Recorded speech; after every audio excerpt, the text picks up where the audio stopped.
quel bacino di noi oggi. Coffo. Io sono Frangusso. Che vuoi? Posso venire in America a cantare? Tu? Sì.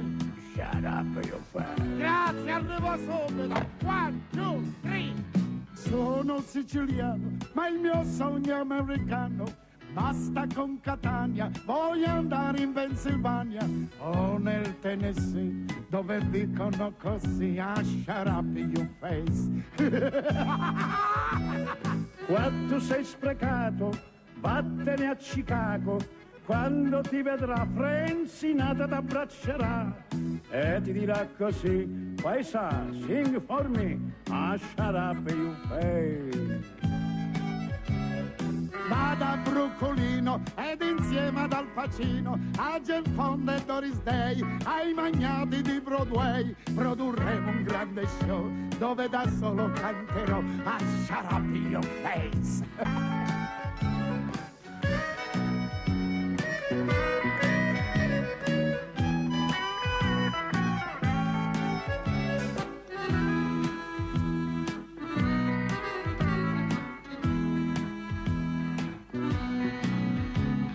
Dopo quel successo dovrai fare qualche passo per imprimere i tuoi piedi su un famoso marciapiedi, mentre 1000 maggiorette grideranno come matti a shut up you face.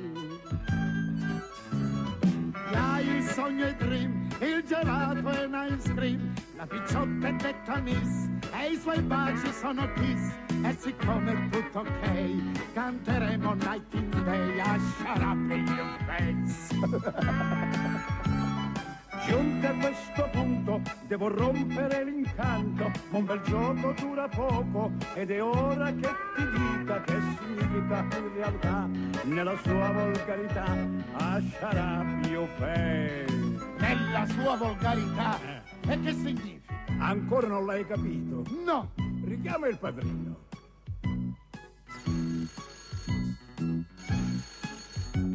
Allo, quel pagino di New York.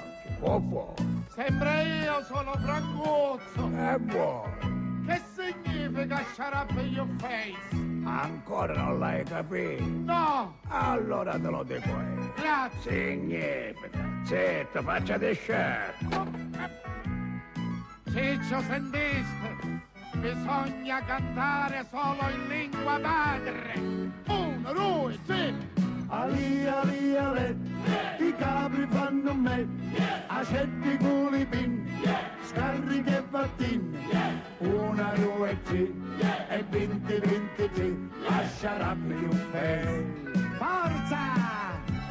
Ali, ali, ale, i capri fanno me, acetti culipin, scarri che battin, 1, 2, 3, e 20, 23, a shut up you face.